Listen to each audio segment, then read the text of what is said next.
Several counties in New Mexico say they do not want to face the burden of accepting more illegal immigrants into their communities. One America's Jeremy Hartley has more. They say it's not an issue about not wanting to help, but rather an obligation to take care of their own residents first. New Mexico counties along the southern part of the state have started what appears to be a growing movement, showing their opposition to becoming a way station for the influx of illegal immigrants coming into the U.S.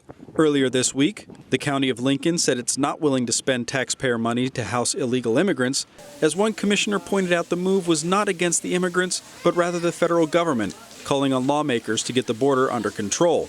In neighboring Sierra County, commissioners there also passed a resolution saying they were opposed to having immigrants put into their communities, noting if federal authorities release immigrants into the county, there are no buses, rail stops, or commercial flights to take them anywhere. We don't have a Red Cross. We don't have United Way. We don't have the resources here to address it. The government can only carry so much weight, and we certainly can't handle the financial responsibilities. We'll do the best we can if they do drop them off. We're asking them not to. Commissioners have also called on President Trump to close the border to immigration, saying they understand the economic consequence it could have, but adding southern New Mexico won't be able to sustain the flow of migrants much longer.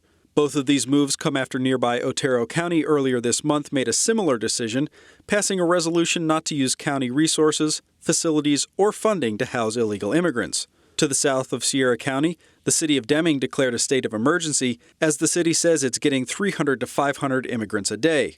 The city administrator said it hopes the declaration will trigger assistance from both federal and state officials. This week, New Mexico Governor Michelle Lujan Grisham met with acting DHS Secretary Kevin McAleenan, asking the federal government for reimbursement for federal assistance, more federal staffing, and other resources.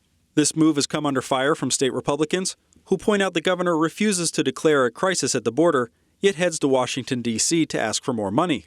Everything from her actions indicates that she believes in a crisis, and yet she will not dedicate the resources or request that her colleagues in Congress start passing the laws that will change the situation there. The border communities are going to continue to be overrun. Reports say border detention facilities across the U.S.-Mexico border have been flooded, as immigration authorities have been forced to bus or fly immigrants to other cities and states to handle the surge.